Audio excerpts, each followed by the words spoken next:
اچھا عمل سے مراد دو بنیادی شرطیں ہیں. پہلی شرط یہ ہے کہ وہ کام اللہ کے لیے ہو، اس میں اخلاص ہو، اور دوسری چیز یہ ہے کہ وہ عمل شریعت کے مطابق ہو، نبی اکرم صلی اللہ علیہ وسلم کے بتلائے ہوئے طریقے کے مطابق ہو. یہی وہ چیز، یہی وہ دو بنیادی شرطیں ہیں کہ جس کو اچھا عمل کہا جاتا ہے. تو اللہ تعالیٰ نے موت اور حیات کو اس لیے پیدا کیا تاکہ وہ تمہیں آزمائے، تمہیں کا کون اچھا عمل کرنے والا ہے.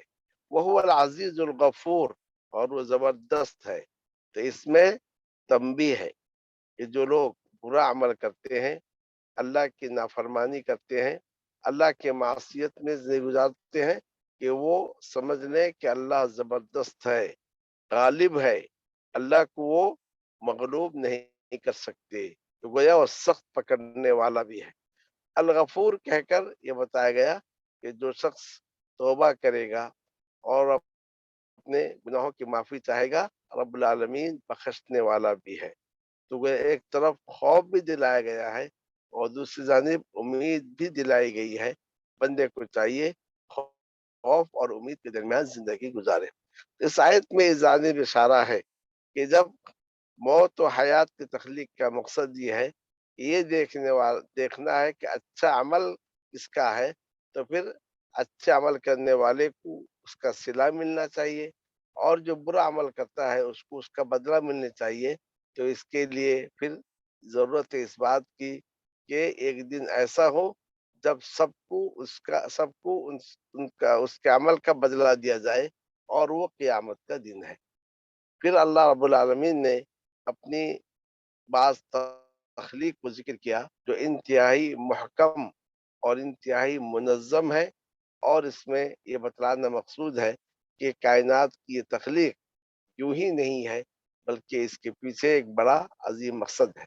اللہ تعالیٰ نے اپنی تخلیق کو ذکر کرتے ہوئے فرمایا الذی خلق سبع سماوات طباقا، جس نے 7 آسمانوں کو تہ بتہ پیدا کیا. یعنی آسمان ایک دوسرے سے ملے ہوئے نہیں ہیں، لیکن اوپر تلے اللہ تعالیٰ نے آسمان بنائے. ما ترا فی خلق الرحمن من تفاوت، تو رحمان کی تخلیق میں، رحمان کے پیدا کرنے میں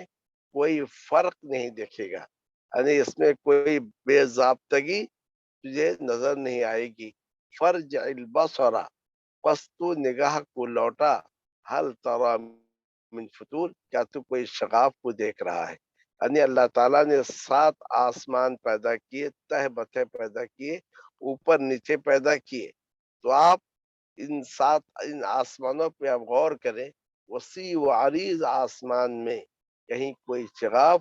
کہیں پر جو ہے کوئی فرق، کوئی بے ضابطگی تمہیں نظر نہیں آئے گی، کوئی نقص تمہیں نظر نہیں آئے گا. اس کے بعد اللہ تعالیٰ نے فرمایا ثم ارجع البصر، پھر اپنے نگاہ کو لوٹا، کرتینی، دو بار، یعنی ایک بار نہیں، دو بار اپنے نگاہ کو لوٹا. ینقلب الیک البصر خاسئا وهو حسیر، تیری تیری طرف نگاہ لوٹ کر آئے گی ذلیل ہو کر، اور وہ تھکی ماندہ ہوگی. یعنی انسان ایک بار ایک چیز کو دیکھتا ہے تو اس کا عیب اسے نظر نہیں آتا ہے، لیکن دوبارہ اس سے دوبارہ دیکھنے سے وہ عیب اس کو نظر آتا ہے. تو یہاں یہ کہا گیا کہ تم بار بار آسمان کو دیکھو، یہاں نہ تمہیں کوئی شقاف نظر آئے گا، نہ کوئی بے ضابطگی تمہیں نظر آئے گی. اس میں اللہ تعالیٰ کی قدرت اور اس کی عظمت اور اس کی وحدانیت کا ذکر کیا گیا ہے. اور یہ بتایا گیا ہے کہ جس ذات نے اس محکم اور مضبوط طریقے سے اس کی تخلیق کی ہے، تو اس کے پیچھے اس کا کوئی نہ کوئی مقصد اور کوئی نہ کوئی حکمت. آسمان کی تخلیق کو ذکر کرنے کے بعد اب ستاروں کا تذکرہ ہو رہا ہے.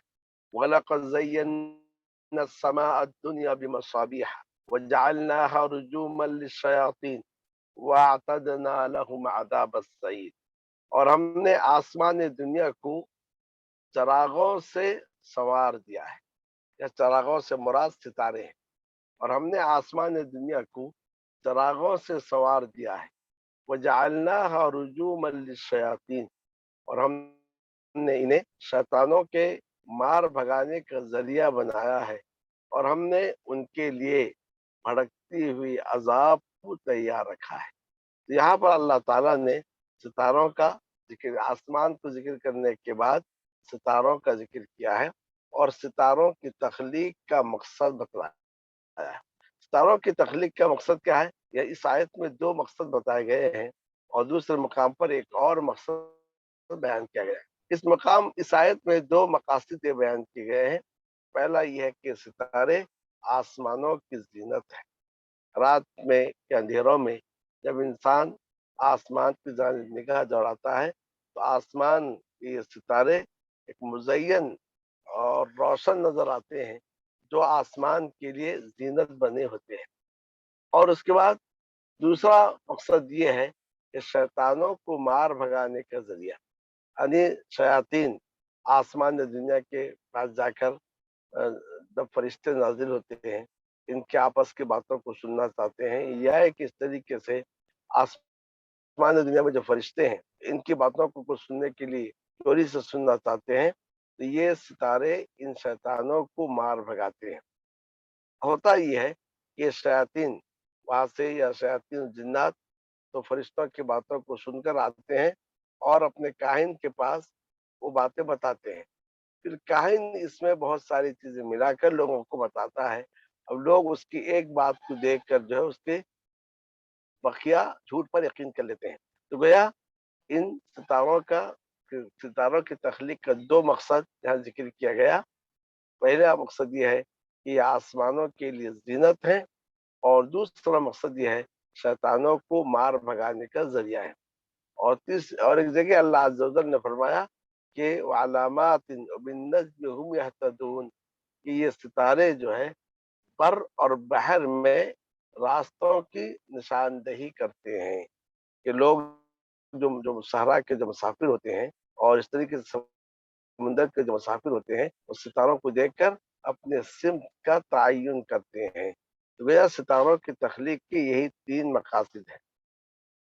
پہلا مقصد یہ ہے آسمانوں کی زینت، دوسرا مقصد یہ ہے شیطانوں کو مار بھگانے کا ذریعہ، اور تیسرا مقصد یہ ہے کہ ان ستاروں سے راستوں کی نشاندہی ہوتی ہے اور سمت کا علم ہوتا ہے۔ اب اگر کوئی ستاروں کو ان کے علاوہ دوسرے مقاصد کے لیے استعمال کرے، جیسا کہ ان سے جو ہے کوئی غیب کی خبریں دیں، یا کہ لوگوں کے تقدیر کے بارے میں بتایا جائے، یا کہ کہا جائے کہ یہ ستارے بارش برساتے ہیں، یا ان ستاروں کی وجہ سے بارش ہوئی ہے، یہ ساری کی ساری چیزیں جو ہے غلط ہے اور گمراہی کا ذریعہ ہے۔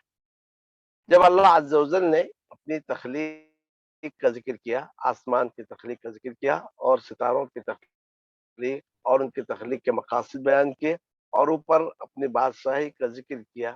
تو اس کے بعد اب اللہ عز و جل ان کا ذکر کرتا ہے کہ جو اللہ تعالیٰ کی وحدانیت پر ایمان نہیں لاتے ہیں، اور اللہ کے رسول کی رسالت کا انکار کرتے ہیں، قیامت کا انکار کرتے ہیں، اب ان کا تذکرہ ہو رہا ہے۔ گویا اس میں یہ بات بتائی جا رہی ہے، اگر کوئی شخص اللہ تعالیٰ کی تخلیق پر غور کر لے اور اس کائنات پر غور کر لے تو اللہ تعالیٰ پر ایمان لے آئے، لیکن ایک شخص کے اس نظام میں رہتے ہوئے بھی، روزانہ آسمان کو دیکھتے ہوئے بھی، ستاروں کو دیکھتے ہوئے بھی، کائنات کے اس محکم اور منظم نظام کو دیکھتے ہوئے بھی اگر کوئی ایمان، اس کے لیے قیامت کے روز بھڑکتی ہوئی عذاب ہے، حتیٰ کہ خود وہ قیامت کے روز اس کا اقرار کرے گا کہ میں نے دنیا میں جس کو جھٹلایا وہ حقیقت تھی، جیسا کہ اللہ تعالیٰ نے فرمایا وَلِلَّذِينَ كَفَرُوا بِرَبِّهِمْ عَذَابُ جَهَنَّمَ وَبِئْسَ الْمَصِيرُ، اور ان لوگوں کے لیے جنہوں نے اپنے رب کے ساتھ کفر کیا، جہنم کا عذاب ہے، یعنی جنہوں نے اللہ تعالیٰ کی وحدانیت کا انکار کیا، جنہوں نے نبی اکرم صلی اللہ علیہ وسلم کی رسالت کا انکار کیا، جنہوں نے یوم قیامت کا انکار کیا، ان سب کے لیے جہنم کا عذاب ہے، وہ بئس المصیر، اور کیا ہی برا ٹھکانہ ہے۔ اذا القوا فیہا، سمعوا لها شہیقا وہی تفور، جب انہیں اس میں ڈال دیا جائے گا، یعنی جب جہنم میں ان کو ڈال دیا جائے گا تو وہ اس کے لیے زور کی آواز سنیں گے، یا کہ قبیح ترین آواز سنیں گے، وہی تفور، اور وہ جوش مار رہی ہوگی۔ اس طریقے سے ہانڈی جو ہے جب اس میں چاول کو پکایا جائے ہانڈی جوش مارتی ہے، وہ اس میں کہا گیا کہ جب جہنمیوں کو جہنم میں ڈالا جائے گا تو جہنم غصے میں ہوگی، اور اس طریقے سے وہ زور سے آواز نکالے گی، قبیح ترین آواز نکالے گی، جیسا کہ گدھے کی چیخ ہوتی ہے اس انداز سے اس کی آواز نکلے گی، اور جو ہے جہنم غصے سے جو ہے جوش مار رہی ہوگی۔ تکاد تمیز من الغیظ، قریب ہے کہ وہ غصے سے پھٹ پڑے، یعنی غصے کے مارے اس کے ایک حصے دوسرے حصے سے الگ ہو جائے، قریب ہے کہ وہ غصے سے پھٹ پڑے۔ کلما القی فیہا فوج سألہم خزنتها الم یأتکم نذیر، جب کبھی اس میں ایک فوج کو ڈالا جائے گا، اس کے داروغے ان سے پوچھیں گے کیا تمہارے پاس ڈرانے والا نہیں آیا؟ گویا اس سے دو باتیں معلوم ہوئی۔ پہلی بات معلوم ہوئی کہ جہنم کو بھی شعور دیا جائے گا، گویا جب جہنم میں ان کفاروں کو ڈالا جائے گا، ان منکرین توحید کو، منکرین رسالت کو اور منکرین قیامت کو جہنم میں ڈالا جائے گا، جہنم سخت غصے میں ہوگی اور سخت غصے میں آواز نکالے گی، اور جو ہے کھولتی رہے گی، اور پھر قریب ہے کہ غصے سے وہ پھٹ پڑے، اور جہنم کے داروغے بھی ان سے پوچھیں گے کہ آج جو تم کو جہنم میں ڈالا جا رہا ہے، کیا دنیا میں کوئی تمہیں تنبیہ کرنے والا نہیں آیا؟ کیا دنیا میں کوئی تمہیں بتانے والا، ڈرانے والا نہیں آیا؟ اور اس کے بعد قالو، وہ کہیں گے بلا، کیوں نہیں، قد جاءنا نذیر، ہاں ہمارے پاس ڈرانے والا آیا ہے، فکذبنا، لیکن ہم نے جھٹلا دیا، وقلنا، اور ہم نے کہا ما نزل اللہ من شیء، اللہ تعالیٰ نے کسی چیز کو نازل نہیں کیا ہے، ان انتم الا فی ضلال کبیر، نہیں ہو تم مگر بڑی گمراہی میں۔ گویا کفار جس چیز کا دنیا میں انکار کر رہے تھے، کل جب انہیں جہنم میں ڈالا جائے گا تو وہ اس کا اقرار کریں گے، وہ کہیں گے ہاں ہمارے پاس ڈرانے والے آئے تھے، لیکن ہم نے ان ڈرانے والوں کو جھٹلا دیا، ان نبیوں کو جھٹلایا، ان رسولوں کو ہم نے جھٹلایا، اور ہم نے اس قرآن کو جھٹلا دیا، ہم نے کہا اللہ تعالیٰ نے کچھ بھی نازل نہیں کیا ہے۔ اب اس کے بعد ان انتم الا فی ضلال کبیر، نہیں ہو تم مگر بڑی گمراہی میں۔ اس کے دو تفسیریں ہیں، ایک تو یہ ہے کہ ان منکرین قیامت نے، منکرین توحید، منکرین رسالت نے اپنے انبیاء سے کہا تھا دنیا میں تم تو بڑی گمراہی میں ہو، جیسا کہ لوگ انبیاء کرام کو کہتے رہے کہ آپ لوگ گمراہ ہیں، یا پھر اس کا مطلب یہ ہے کہ جب یہ لوگ اقرار کریں گے جہنم میں، جب انہیں ڈالا جائے گا، اقرار کریں گے کہ ہاں ہمارے پاس ڈرانے والا آیا لیکن ہم نے جھٹلا دیا، اور ہم نے کہا اللہ نے کوئی چیز نازل نہیں کی، تو اس وقت جہنم کے داروغے ان سے کہیں گے تم تو بڑی گمراہی میں تھے، نہیں تھے تم مگر بڑی گمراہی میں۔ تو یہ یا تو جھٹلانے والوں کی بات ہے، انہوں نے اپنے نبیوں سے بات کہی، ڈرانے والوں سے بات کہی، یا پھر جہنم کے داروغے جہنمی سے کہیں گے کہ تم دنیا میں بڑی گمراہی میں تھے۔ وقالوا لو كنا نسمع او نعقل ما كنا في اصحاب السعیر، اور وہ